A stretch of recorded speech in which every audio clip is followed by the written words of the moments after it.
The more interesting EO is labeling the cartels as terrorist organizations. Of course, it's not front and center. We would rather talk about this and renaming the Gulf instead. I'm glad you brought this up because I was actually just about to make a video about this, and this is an excellent segue. You can't get out into the weeds about the individual EOs or what one single executive order says. You have to take the whole body of what he did all together and fucking lay it out and connect the dots because it all applies. It all applies. If we look at all of the executive orders just on immigration that he has put out there, we have a situation where cartels are terrorist organizations. The southern border is completely unsecured. There is an invasion of possible foreign enemies and an occupation of those enemies that are not under the jurisdiction of the United States and therefore shouldn't get citizenship. And guess what? The cartels, by legal definition, are terrorist organizations. And guess what? The cartels do engage in human smuggling on a pretty large scale. It's one of their more profitable businesses. Are those people terrorists? You can't just look at that one executive order about birthright citizenship, and you can't just look at that one executive order about it's an invasion. You have to look at what's at the other end of that. You have terrorist organizations smuggling people into the United States for years because of an open border. These are enemies, man.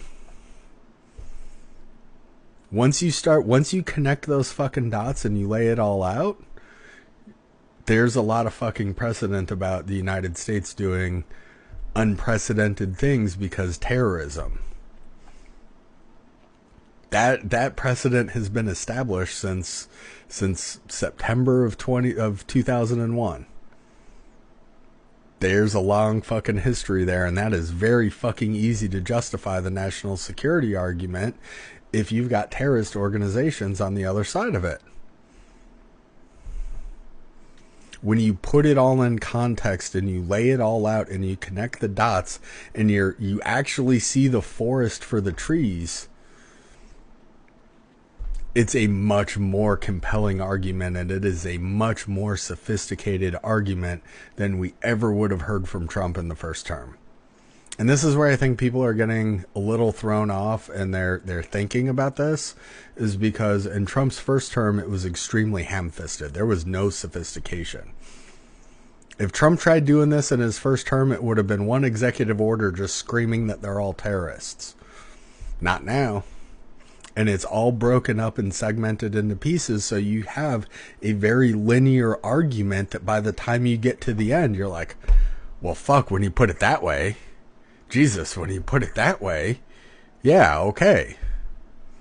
And now if any one of those single executive orders gets knocked down, there's room to issue another one from a slightly different perspective and achieve the exact same thing. It is a highly sophisticated fucking effort, and it's sophisticated because it's not Rudy Giuliani and Stephen Miller doing it. It's the Heritage Foundation and the Federalist Society that wrote all this shit. We know that because it was part of Project 2025. And who wrote Project 2025? So there is a much higher level of sophistication that's happening in this administration than there was back in 2017 and 2018. So yeah, there's a lot of tidbits and there's a lot of fucking pieces that tie together that I think we're not quite realizing yet. And I think there's probably going to be more executive orders, and there's probably going to be a bunch of stuff in the immigration bill that the Republicans push through Congress that's going to tie it all together and legitimize it. And by then it's too late. Because if you pass all these, you issue all these executive orders, if Congress comes along and codifies it into law, the court's not going to fucking touch. This court is not going to touch that. This is the start. This is not the end of. This is not the sky falling or the world ending. This is the beginning, and it's gonna get gnarlier.